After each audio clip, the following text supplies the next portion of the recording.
Sans aucun doute, le vendredi soir tente de régler vos problèmes. Vous êtes victime d'une aberration de l'administration ou d'une injustice. Vous pouvez nous joindre 0826 107 109 le numéro, l'adresse inscrite sur votre téléviseur ainsi que le net tf1.fr. Vous choisissez la rubrique sans aucun doute. Vous pouvez nous laisser un message avec vos coordonnées.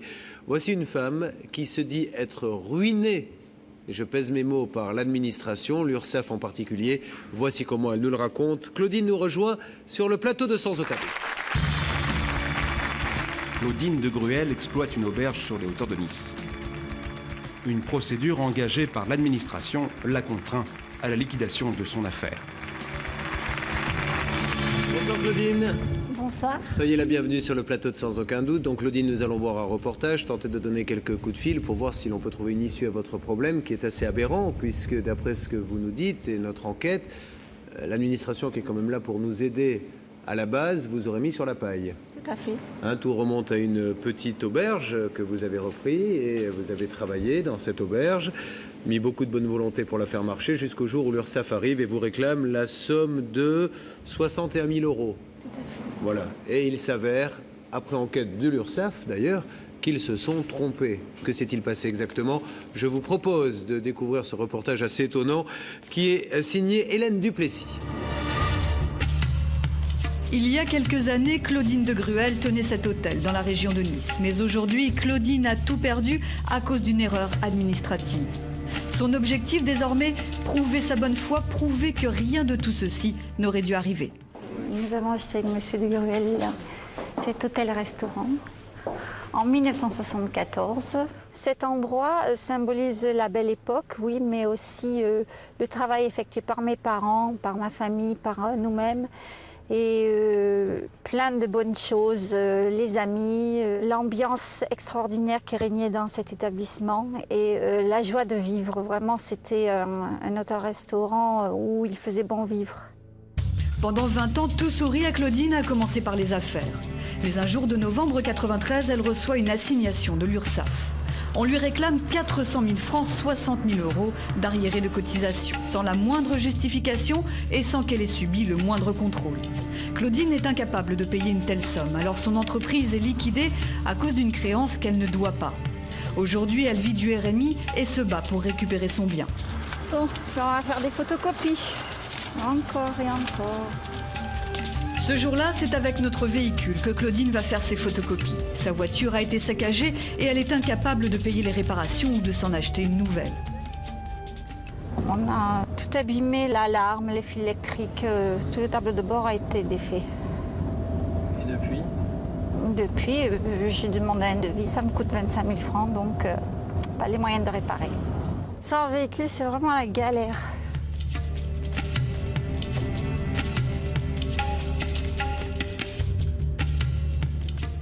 La liquidation judiciaire, c'est un vrai travail, malheureusement, qui ne rapporte pas d'argent, mais qui coûte de l'argent. D'énormes soucis et tracas. Mais je tiens bon. Alors, tous les jours, lorsque je passe là à pied, je vois mon établissement. C'est sur mon établissement. Je me dis, bientôt sera le jour où je le récupérerai. Et tous les jours, je vais au combat. C'est comme sur un ring, je monte et je me bats.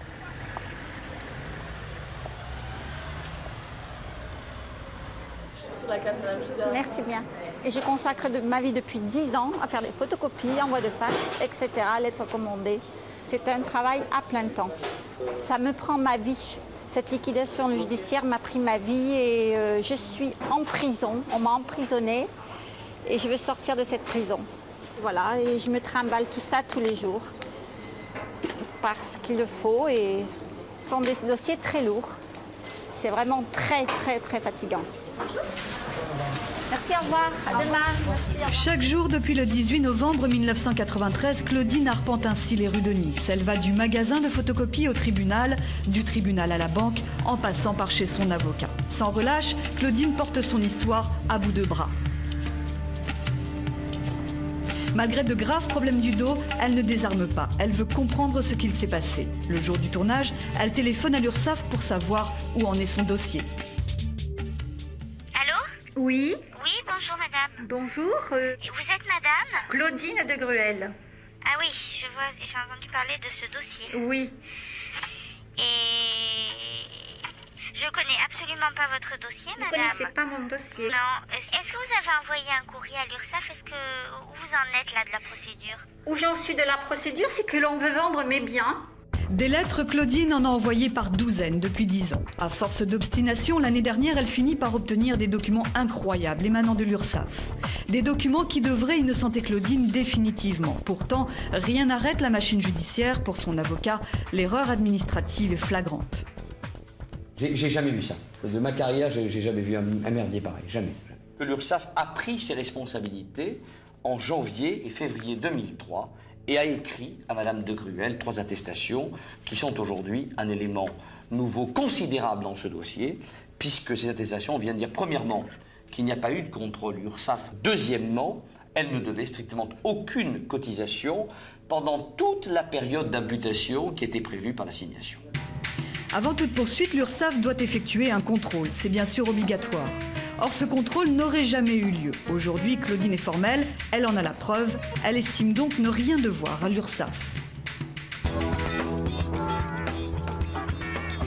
Hélas, cette erreur a d'autres conséquences. Comme tout entrepreneur, Claudine avait des dettes à la banque. Depuis la liquidation de son établissement, les mensualités se sont accumulées. Aujourd'hui, elle doit près de 150 000 €. Madame de Gruel n'était pas en état de cessation des paiements, elle pouvait assumer par rapport à son activité qui à l'époque était florissante, elle pouvait parfaitement assumer les créances qu'a tout entrepreneur individuel, encore une fois. Si Claudine a le courage de se battre depuis si longtemps, c'est parce que ses proches la soutiennent. Souvent, après une journée de lutte acharnée, elle va trouver chez son ami Michel une oreille attentive. Bonsoir Michel. Salut toi. Crevé. Je viens chez l'avocat, toujours la même galère. Voilà, alors aujourd'hui j'ai encore fait tout ça et je suis débordée par les papiers. Si je n'avais pas connu le cas de Claudine, j'aurais pensé que c'était de la paranoïa. Je pense que ce qu'elle a vécu est invivable, oui. Je pense que le plus gros vol qu'ils ont fait, c'est les 14 ans qu'elle a vécu de galère, quoi. La galère qu'elle a vécue, les privations, les humiliations également, cet harcèlement continuellement, ces insultes, ces injures qu'elle a vécues. Ouais, non, je pense que tout ça, ça détruit une personnalité. C'est du harcèlement, ça détruit une personnalité. J'attends réparation et surtout que ma dignité me soit redonnée. Jamais de la vie je ne baisserai les bras ni les armes. Je veux au contraire que tout me soit restitué. Et je tiens à ce que la justice soit vraie. Je referme pour ce soir mon dossier. Le reportage est signé Hélène Duplessis. Alors on comprend votre colère et votre révolte, madame, parce que je vous avoue qu'en 10 ans, sans aucun doute, on n'avait encore jamais eu un cas comme celui-ci. Si nous faisons le point sur ce reportage, on vous a pris cet argent sans même qu'il y ait contrôle. Parce que, par exemple, dans le cadre d'un redressement fiscal, on vient, on contrôle vos comptes et au vu de ce contrôle, on vous dit vous devez tant. Vous, il n'y a pas eu de contrôle et ils le reconnaissent. Comment vivez-vous cette situation, madame? Parce que je suppose qu'en plus, la gestion de cette entreprise, ça devait être 14 heures par jour. Et parfois plus, si ce n'est 17 heures et parfois 24 heures. Mais elle était rentable. Tout à fait. Vous aviez réussi. Oui, nous avions réussi, oui. Et aujourd'hui, même si on vous rembourse, on ne remplacera jamais tout ce travail. Non, on ne remplacera jamais tout ce travail. C'est impossible. Parce que c'est au point de vue moral, et je veux que la vérité soit faite parce que c'est incroyable ce qui m'est arrivé. Personne n'y croyait, votre histoire. J'entends ce que dit votre Personne amie. n'y croyait. Pensait que vous étiez... Bon, elle dit ça, mais en fait, elle a dû gérer n'importe comment. Et... Oui. Vous repartirez un jour dans une entreprise comme celle-ci? Oui, certainement. Mais j'assurerai mes arrières, dirons-nous, je me mettrai en société. Ce qu'il faut dire aux commerçants. De ne pas se mettre en nom propre comme vous. Oui, exactement. Aujourd'hui, alors, non seulement vous avez perdu votre outil de travail, mais en plus, vous êtes en liquidation donc personnelle. C'est-à-dire qu'on va tout vous vendre. Je risque d'être SDF si cela continue. Ils se sont trompés de combien? De 400 à 1000 francs. D'accord. Et c'est cette somme qui a tout fait basculer malheureusement pour vous mettre dans cette situation. Aujourd'hui, madame, vous êtes venue sur ce plateau. Je suppose que quand vous avez démarré cette aventure, vous ne pensiez pas qu'un jour vous vous retrouveriez assis à la table de Sans aucun doute. Qu'est-ce que vous attendez de cette émission ? J'attends de cette émission qu'on me réintègre dans mes droits et que l'URSSAF reconnaisse ses fautes, ses erreurs, je ne sais trop quoi dire, comment le nommer. Et je souhaite que d'énormes dommages et intérêts me soient donnés. Bien sûr. Je demande donc à la régie de bien vouloir faire le numéro de l'URSSAF.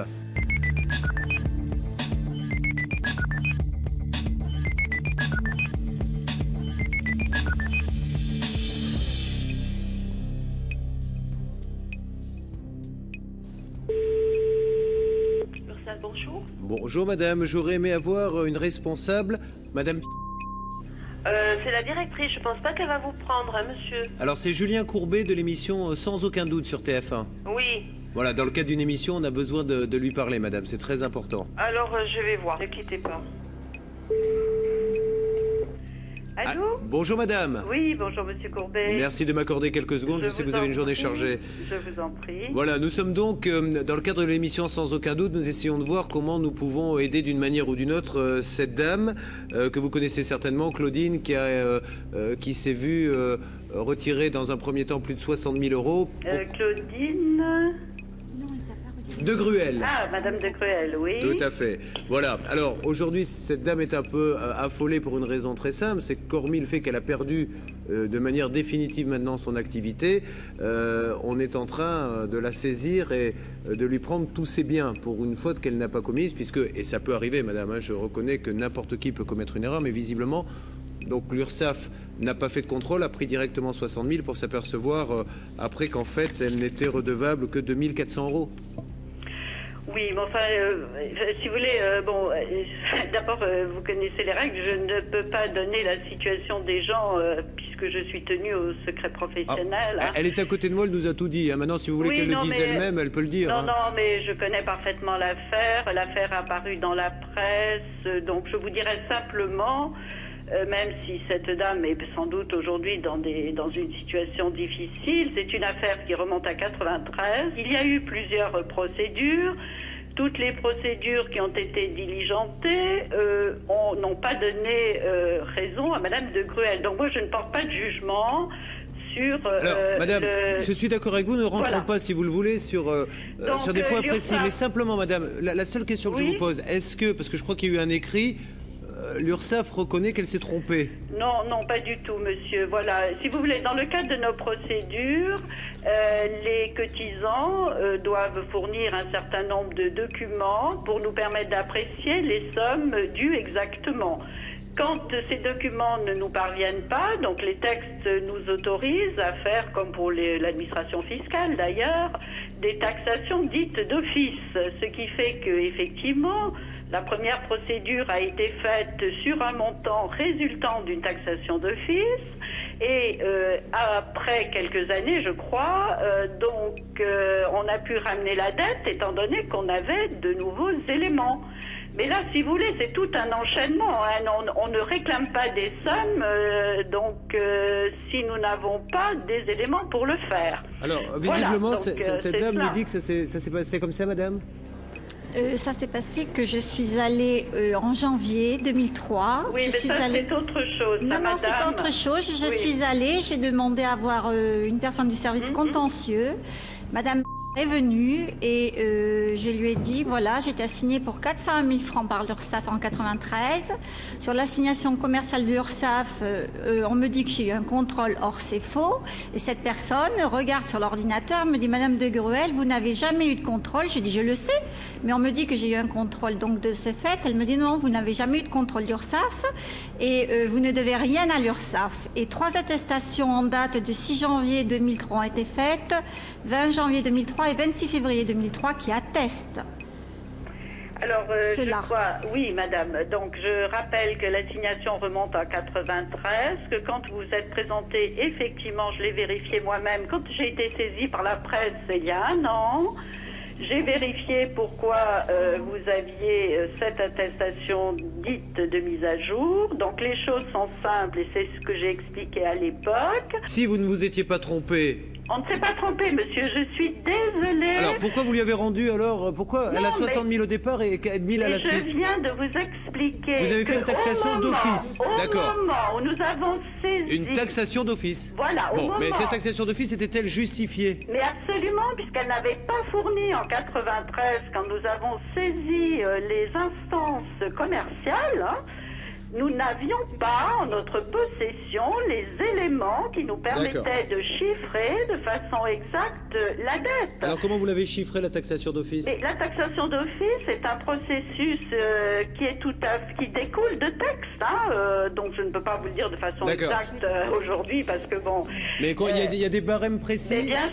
Mais bien sûr, monsieur, nous ne pouvons pas réclamer des sommes qui ne reposent pas. Vous savez, nous sommes un organisme de service public, donc les règles que nous appliquons résultent toutes de textes. Nous ne pouvons pas faire de la taxation forfaitaire sans aucune base, bien entendu. Un mot d'une personne qui travaille avec moi. Oui, bonjour madame, maître Novakovic.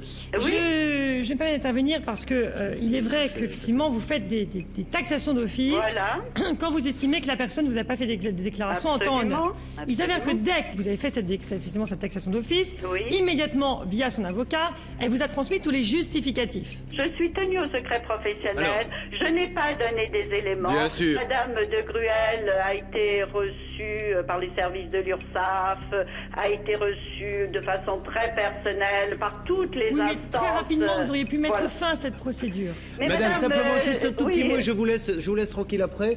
Monsieur, vous êtes donc l'avocat de Madame par rapport à ce qui se dit là. Tout à fait, mais je ne suis pas du tout d'accord, bien sûr, avec ce qui se dit là, car le processus qui a été utilisé, la taxation d'office, est un processus qui suggérerait qu'aucune déclaration n'ait été faite. Or, toutes les déclarations ont été toujours faites, à l'URSSAF comme devant les autres organismes. J'observe tout de même qu'on ne vous donne aucune explication sur les lettres qui ont été adressées en 2003. Si, je les ai données. Je pense que c'est Maître Bézina. Oui, je crois reconnaître votre voix. Tout à fait, madame. Tout à fait, madame. Voilà, avec le respect que je vous dois, si vous me permettez de m'exprimer 2 secondes, la somme que vous avez réclamée, vous la réclamez après avoir dit qu'un contrôleur s'était rendu sur les lieux, avait apprécié la situation, ce qui n'est pas tout à fait exact, puisque personne n'est venu. L'établissement n'a jamais eu de dette avant 1993.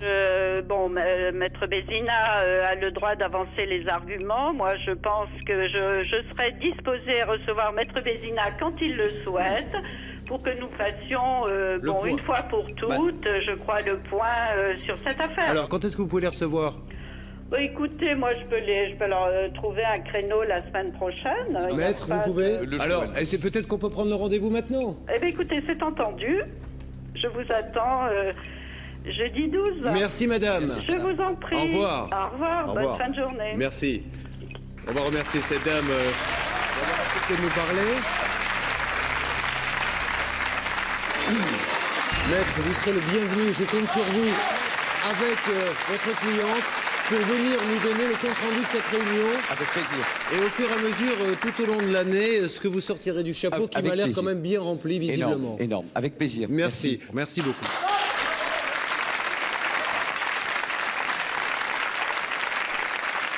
Alors, Maître Folonneau, déjà la première chose, on le redit, parce que souvent le téléspectateur, lorsqu'il a un gros problème avec l'administration, a tendance à baisser les bras. Il y a peut-être des réactions à voir tout de suite. Alors, écoutez, je crois que les bras, il faut les laisser bien haut tout le temps, dès le premier jour et jusqu'au dernier jour.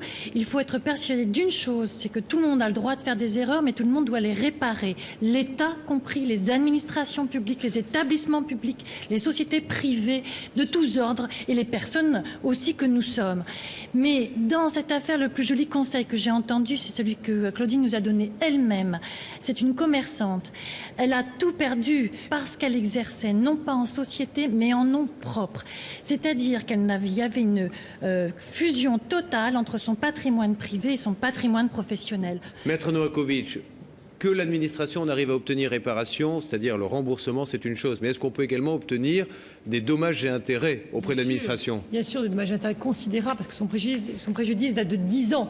Donc vous imaginez, ça peut chiffrer à une somme considérable, mais je suis persuadée que les tribunaux lui donneront raison, parce que c'est une affaire vraiment, un abus de droit de la part de l'URSSAF, et ça doit être sanctionné absolument. Bien, merci en tout cas à vous tous de vous être mobilisés pour cette dame. Alors, la réunion aura lieu la semaine prochaine. Je vous souhaite un bon retour. Tenez-nous au courant. Enfin, tenez-nous au courant. On va vous accompagner, si vous le permettez, à cette réunion. Et on va vite savoir si vous allez obtenir gain de cause. Mais je suis sûr. En tout cas, il le faut. Je le redis, il le faut parce que c'est parfaitement injuste. L'administration n'est pas là pour ça. Merci mille fois à tous les deux.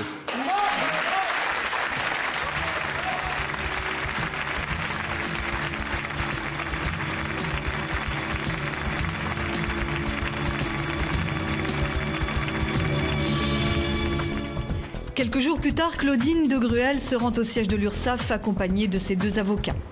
Ce rendez-vous est une première puisqu'en 10 ans, cet organisme n'a jamais reçu notre témoin. J'attends que l'URSSAF reconnaisse sa faute, qu'il m'a mise en redressement liquidation judiciaire et sur une assignation commerciale de l'URSSAF qui est un faux en réalité. Objectif de Claudine, obtenir enfin des explications sur ce qu'elle estime être une injustice. Il est 17h, la directrice et son avocate se présentent. Le rendez-vous peut commencer. Notre caméra reste à la porte. Vous m'avez assigné le 18 novembre 93 en disant mot à mot qu'il y avait eu un contrôle dans mon entreprise. Je n'ai jamais aucun contrôle et je me bats contre cela. 401 000 francs. Comment et sur quelle base ce contrôle a-t-il été fait? Un point capital dans ce dossier puisque c'est à partir de ce moment-là que la série noire a commencé pour Claudine. L'enchaînement fatal des créanciers impayés, 10 ans de procédure et peut-être la ruine.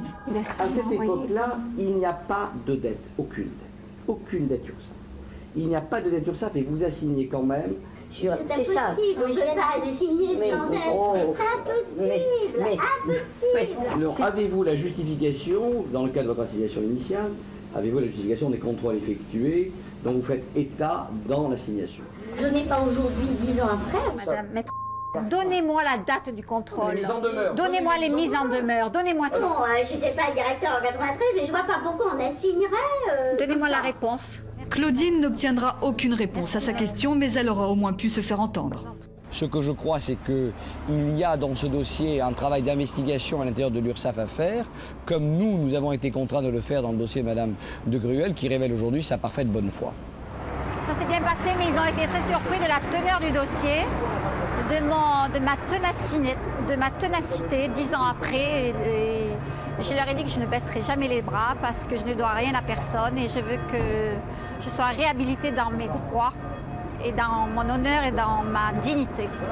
Claudine garde espoir, un autre rendez-vous pourrait être fixé prochainement. C'est un début, sans aucun doute. Suis le dossier.